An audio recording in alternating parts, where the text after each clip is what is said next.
Assalamualaikum warahmatullahi wabarakatuh. Halo semuanya, perkenalkan nama saya Nova Irvarianti dengan NPM 2501030200. Saya dari Prodi Manajemen Universitas Tidar. Di sini saya membuat video ini untuk memenuhi tugas PJBL dari mata kuliah aplikasi komputer K5. Baik, langsung kita mulai. Di sini kita mempunyai data dari karyawan di sebuah perusahaan X. Dan di sini untuk soal yang pertama kita akan mencari atau menghitung jumlah karyawan pada departemen legal yang mempunyai tingkat stres yang paling tinggi, namun juga mempunyai tingkat kepuasan kerja paling tinggi. Nah, untuk menghitung jumlah karyawan pada departemen legal yang memiliki tingkat kepuasan tinggi, namun juga mempunyai tingkat stres yang tinggi, kita bisa menggunakan rumus COUNTIF.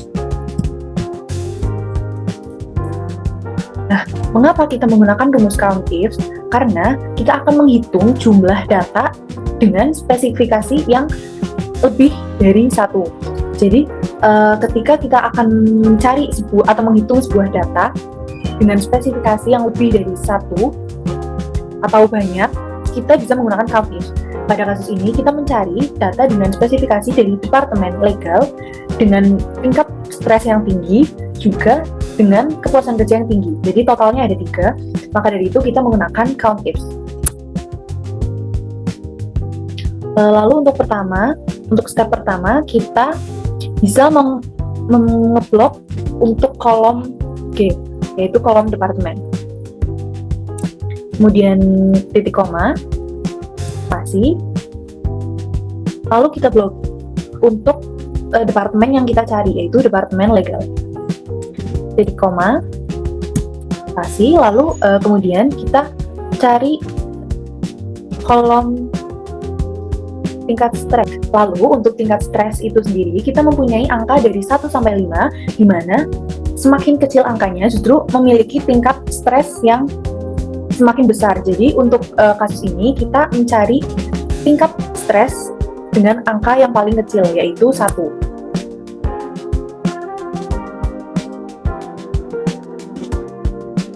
Ini 1. Lalu titik koma. Kemudian kita cari untuk kolom job satisfaction. Ini blok, lalu kita beri titik koma, spasi, dan untuk tingkat job satisfaction berkebalikan dengan tingkat stres tadi, angka yang paling besar justru menunjukkan tingkat kepuasan kerja yang paling besar. Untuk itu kita pilih angka 5, yaitu angka yang paling besar. Lalu kita beri tutup kurung, lalu enter. Jadi total jumlah karyawan pada departemen legal yang mempunyai tingkat stres paling tinggi, namun juga mempunyai tingkat kepuasan kerja yang sangat tinggi berjumlah 25. Lalu untuk yang kedua, kita akan mencari atau menganalisis rata-rata pengalaman kerja pada setiap kategori status pernikahan. Kemudian kita akan menentukan kategori dengan pengalaman tertinggi dan pengalaman yang paling rendah. Untuk yang nomor 2, kita akan menggunakan formula atau rumus unik. Mengapa kita menggunakan unik terlebih dahulu? Karena kita akan melihat ada kategori apa saja di dalam data tersebut. Unik. Lalu kita akan menggunakan data dari kolom marital status, yaitu kolom D, yang berisi informasi tentang status pernikahan karyawan. Kita blok semua kolom.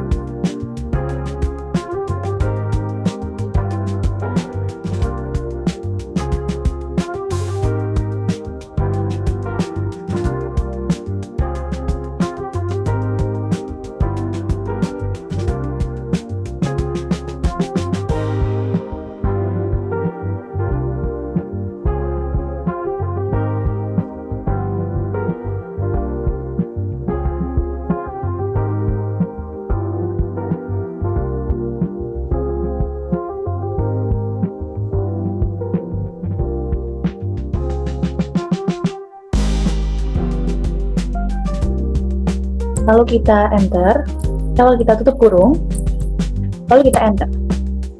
Nah, di sini sudah tertampil atau muncul kategori-kategori dari status pernikahan karyawan yang akan kita analisis, yaitu ada married, single, divorced, dan widow.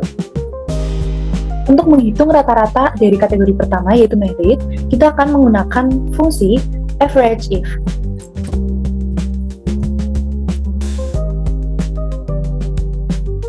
Mengapa kita menggunakan average if? Karena kita akan menghitung rata-rata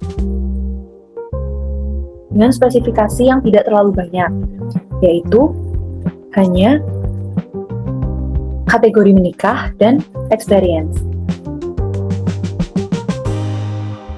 Lalu kita blok kolom marital status, titik koma, lalu kategori yang akan dianalisis, titik koma, spasi, lalu kita blok semua kolom dari experience. Tutup kurung, lalu enter. Nah, jadi untuk rata-rata pengalaman kerja dari karyawan yang sudah menikah, itu ada 11, sekian. Dan kemudian untuk kategori yang kedua, masih sama, kita akan menggunakan rumus average if.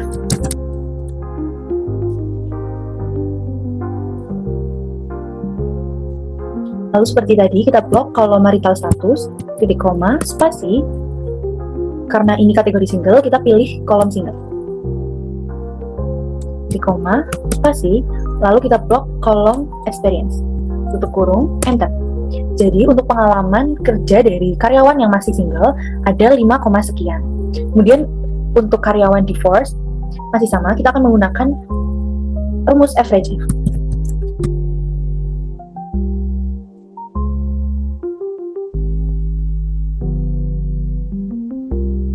Kemudian kita blok kolom marital status, titik koma, lalu kita cari divorce, kolom divorce, lalu kita beri titik koma, spasi, dan kita blok kolom experience, tutup kurung, dan enter. Jadi untuk rata-rata pengalaman kerja dari karyawan yang sudah bercerai atau divorce, itu ada 12, sekian. Kemudian untuk kategori yang terakhir, yaitu widow, masih sama, kita akan menggunakan rumus average if.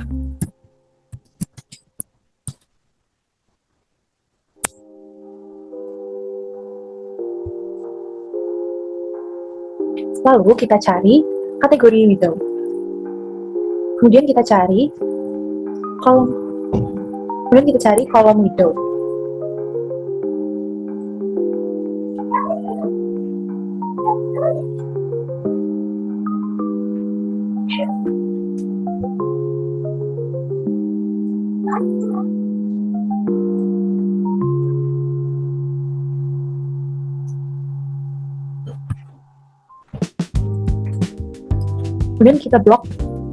Kemudian kita blok untuk kolom marital status, titik koma, lalu kita cari kategori widow, lalu kita beri titik koma, dan kita blok untuk kolom experience, tutup kurung, lalu enter. Jadi untuk rata-rata pengalaman kerja dari kategori widow atau yang sudah janda itu ada 19. Lalu untuk yang ketiga, kita akan menganalisis variabel job level untuk menentukan 1. Job level dengan rata-rata work-life balance tertinggi, dan 2. Job level dengan rata-rata physical activity hours tertinggi. Untuk menentukan atau mengurutkan kategori job level, kita menggunakan rumus unique seperti nomor 2. Unique, lalu kita blok semua data dari job level.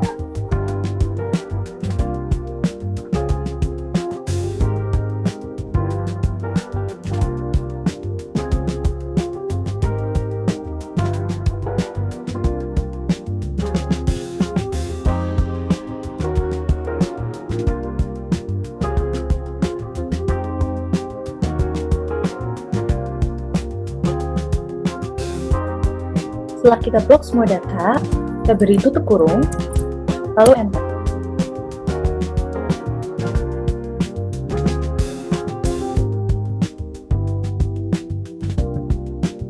Untuk menganalisis rata-rata work-life balance dari kategori junior, kita akan menggunakan rumus average if seperti nomor 2. Lalu kita cari kolom job level, blok, titik koma, lalu kita blok kolom junior karena kita mencari untuk yang junior terlebih dahulu, koma, lalu kita cari untuk kolom work-life balance, dan blok, tutup kurung, enter.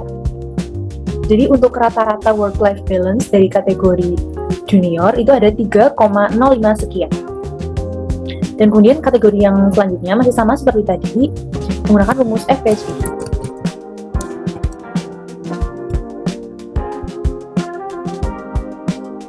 Blok kolom job level, koma, spasi, lalu blok kategori lead, koma, spasi, dan seperti tadi, blok kolom work-life balance.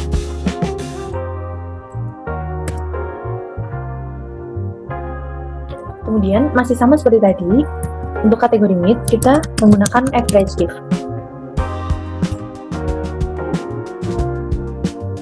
Blok kolom job level, titik koma, spasi, kita blok kategori mid, titik koma, spasi, blok kolom work-life balance, tutup kurung, lalu enter.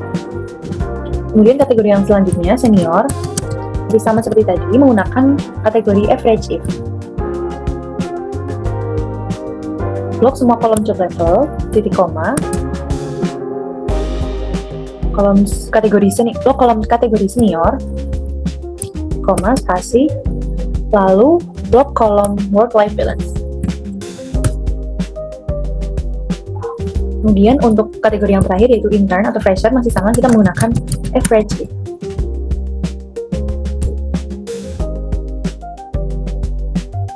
Blok semua kolom job level, titik koma, blok kategori intern atau fresher, titik koma, spasi, lalu blok work-life balance. Lalu enter. Jadi seperti yang bisa kita lihat bahwa rata-rata dari work-life balance untuk kategori job level itu paling tinggi ada di mid, yaitu 3,16 sekian. Dan kemudian kita akan menghitung job level dengan rata-rata physical activity tertinggi. Sama seperti menghitung rata-rata dari work-life balance, untuk menghitung rata-rata physical hours dari kategori job level itu menggunakan average.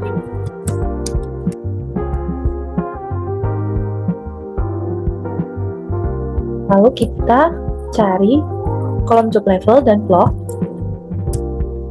kemudian blok kategori junior. Lalu kali ini kita menggunakan physical hours activity, yaitu ada di kolom K. Lalu tutup kurung, enter. Sama seperti tadi, kita masih menggunakan average if untuk kategori yang 2.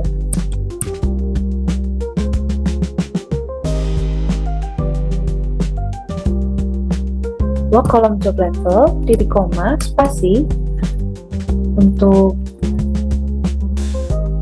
ini. Lalu blok kolom lead, titik koma, spasi, dan blok semua kolom K. Tutup kurung, lalu enter. Dan kemudian masih sama untuk kolom, dan kemudian masih sama untuk kategori mid, itu average if. Lalu blok semua kolom job level, titik koma, blok kategori mid, titik koma, spasi, lalu blok semua kolom K. Enter. Kemudian untuk kolom kemudian masih sama juga untuk kolom senior. Kemudian masih sama juga untuk kategori senior, average if.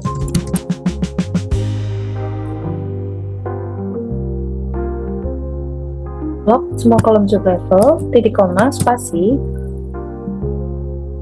blok kategori senior, titik koma, lalu blok semua kolom K, tutup kurung, enter.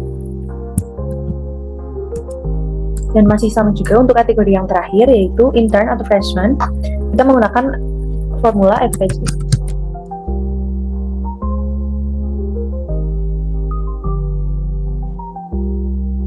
blok semua kolom job level, titik koma, spasi, lalu blok kategori intern atau freshman, titik koma, spasi, dan blok kolom physical hours, tutup kurung, enter. Jadi seperti yang sama-sama bisa kita lihat, untuk kategori job level dengan physical hours tertinggi atau aktivitas fisik tertinggi ada di kategori lead.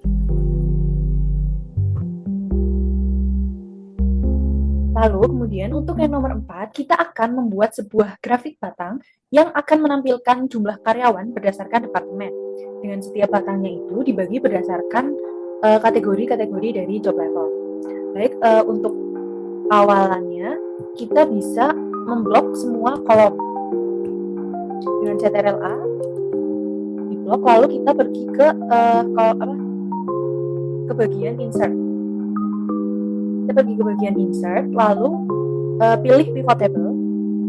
Di sini kita bisa memilih akan menampilkan data di new worksheet ataupun di existing worksheet. Tapi di sini saya ingin menampilkan data di existing worksheet. Lalu pilih location.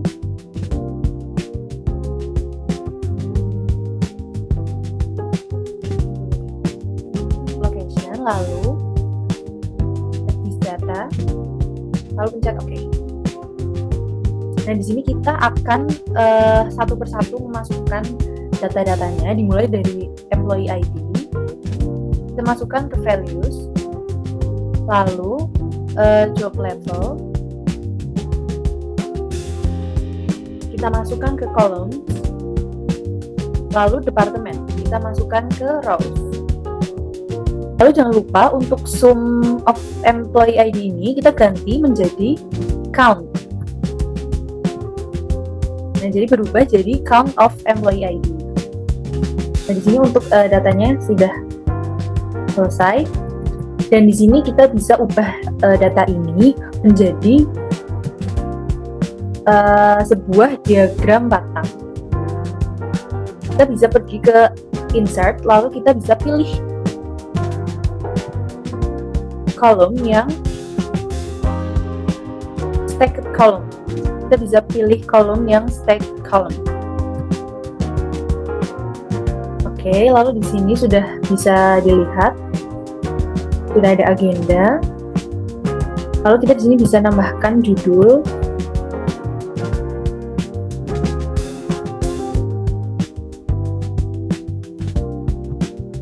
Dan diagram judul, lalu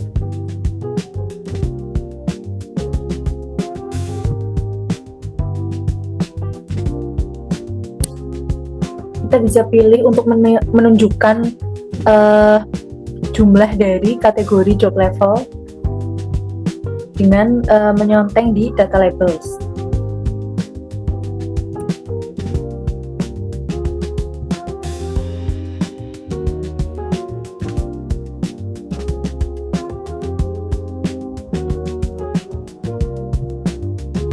Kita bisa memodifikasi sesuai kemauan kita masing-masing ya semuanya.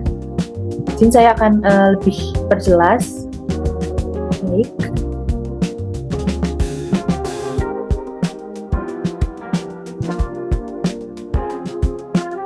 Bisa diperkecil atau diperbesar. Lalu masukkan untuk judul atau keterangan di bawah ini. Ini untuk yang horizontal kita ganti jadi departemen. Lalu untuk yang vertikal, keterangan yang vertikal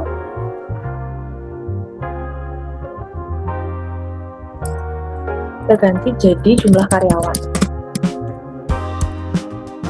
Karena di sini belum ada sumbu yang menerangkan jumlahnya, jadi bisa kita tambah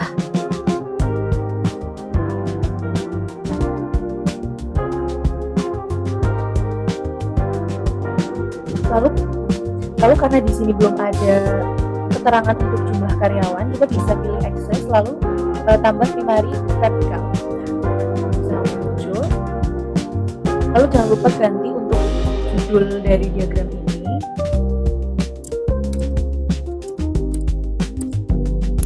Jumlah karyawan.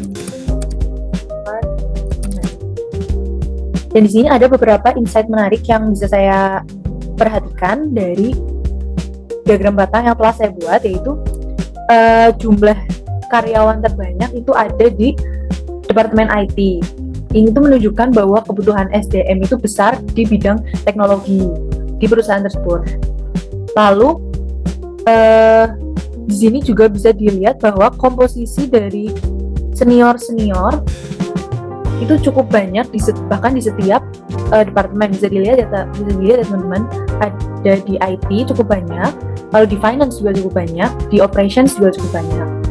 Lalu di sini insight terakhir yang saya dapatkan, Departemen Customer Service dan Departemen HR merupakan dua departemen yang sama-sama mempunyai jumlah karyawan paling sedikit.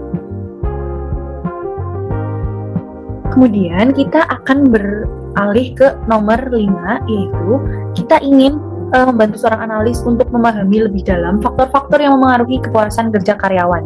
Jadi untuk pertama, kita akan melakukan pengujian untuk mengetahui apakah terdapat perbedaan yang signifikan pada rata-rata tingkat kepuasan kerja antara karyawan yang memiliki lembur dan yang tidak memiliki lembur.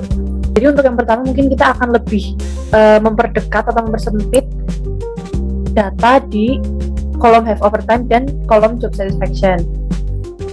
Mungkin akan dipilih di sini have overtime dan yang satunya job satisfaction untuk memudahkan proses selanjutnya.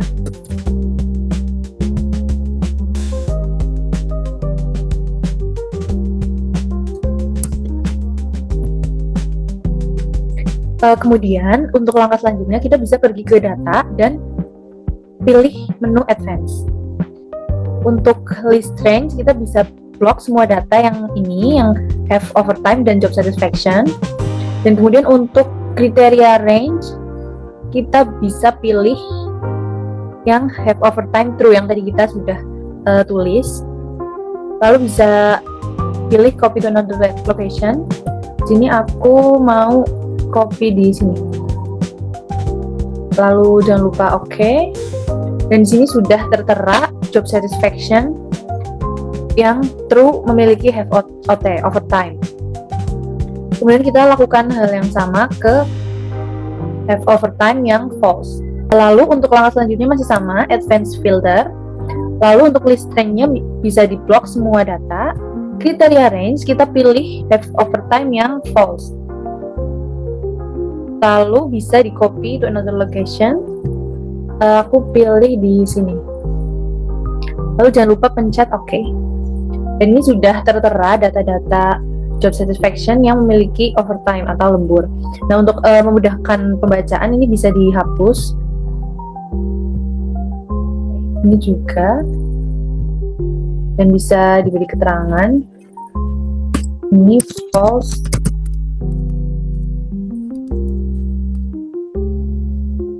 Ini tujuannya untuk memudahkan dalam pengumpulan data untuk tes uji.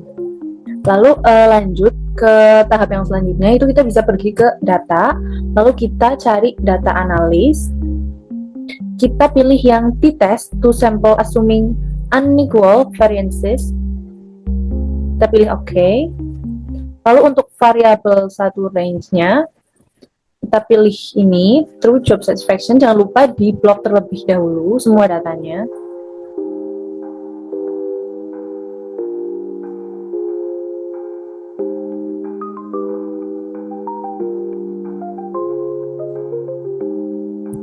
Lalu untuk yang variabel to range, kita bisa pilih yang false.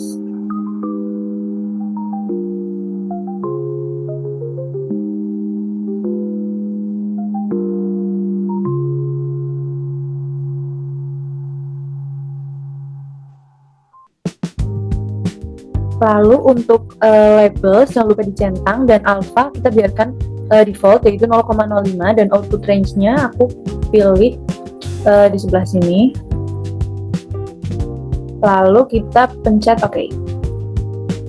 Dan di sini udah bisa kita lihat ada pengujian t-test to sample assuming unequal variances.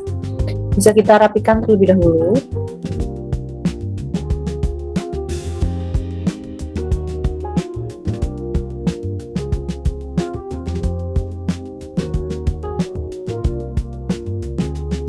Di sini untuk mengubah ke angka desimal yang lebih benar, kita bisa pilih number, lalu ketik atau pencet yang ada di pojok tadi, terus number. Kita pilih 3 angka di belakang koma, pencet OK, dan lakukan hal yang sama untuk yang selanjutnya. Number. Ini tujuannya untuk memudahkan.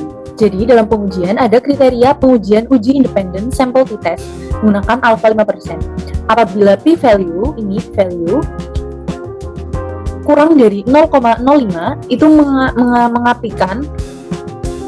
mengartikan bahwa ada perbedaan signifikan. Tapi apabila p-value lebih dari 0,05 itu menandakan bahwa tidak ada perbedaan yang signifikan. Bisa kita lihat di sini bahwa untuk p-value itu 0,00 yang artinya kurang dari 0,05. Jadi dapat disimpulkan bahwa ada perbedaan signifikan. Lalu untuk yang terakhir kita akan melakukan pengujian untuk memastikan atau untuk membuktikan apakah ada atau terdapat hubungan antara beban kerja dan tingkat kepuasan kerja karyawan. Nah, untuk langkah yang pertama, kita bisa pergi ke data, lalu cari data analisis. Di sini ada beberapa analysis tools. Kita pilih yang correlation. Pencet OK. Lalu di sini untuk input range, kita masukkan untuk data workload dan job satisfaction. Kita blok semua. Lalu untuk labels inverse row jangan lupa dicentang. Lalu untuk output range kita pilih di sini. Lalu pencet OK. Dan sudah ada atau muncul hasil dari uji korelasi. Dikarenakan hasil dari uji korelasi tersebut bersifat min, maka hubungannya korelasi negatif rendah.